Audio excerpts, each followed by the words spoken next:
వ్యాధులు సోమిదేవమ్మ కలరు. ఉజ్జయిని మహాకాళీ పట్టణమందు ఒక విప్రుడు ఆ సోమయాజులు సోమిదేవమ్మ కలరు. ఆమెకు 7 కుమారులు 7 కోడళ్ళు సిరి సంపదలతో తొలుతూగుతుండ్రి. 7 కుమారులు వేరు కాపురము చేయుతుండగా భాద్రపద మాసమందు కోడళ్ళందరికీ పిలిపించి, అమ్మా, ఈ అమావాస్య పోలేరమ్మ అమావాస్య అంటారు. ఆ రోజు పోలేరమ్మ వ్రతము మీరందరూ చేయవలసినదని ఆమె చెప్పగా, కోడళ్ళందరూ ఈ ఈ వ్రత విధానత ఈ నత మెరిగితేగా విధానమంతా చెప్పవలసిందని అత్తగారిని కోడళ్ళు అడిగారు. కోడళ్ళకంతా అత్తగారు చేయవాలని చెప్పింది.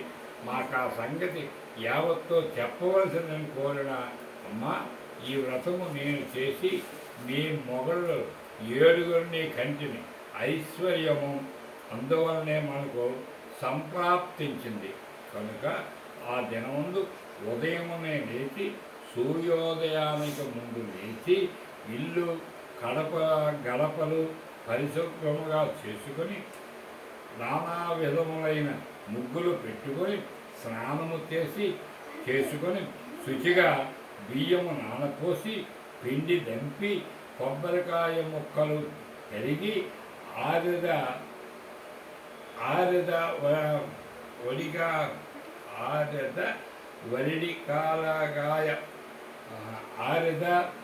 వరిడికాయ గల పులుసు 7 రకాల పులుసు ఉన్నారు.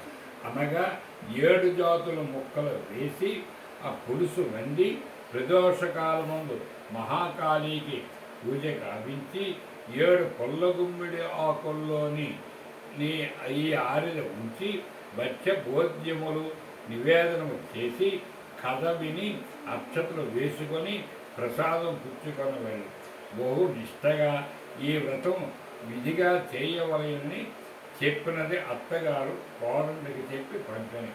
అమావాస్య నాటి ఉదయమున సోమదేవమ్మ 7 కుమారులు ఇండ్లకు 7 మానికల బియ్యమును 7 కొబ్బరికాయలను 7 సేర్ల బెల్లమును పంపించినది.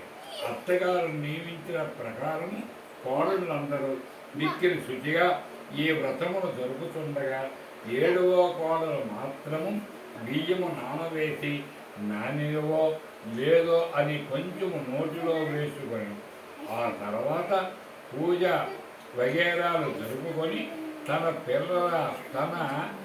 తన పసిపిల్లలను తీసుకొని కథ వినవలనని పిల్లవారిని తీసేసరికి చచ్చిపోయి ఉండడం. అంత ఆ దైవమా ఏమి ఈ గతి పట్టినదని తల్లి దుఃఖ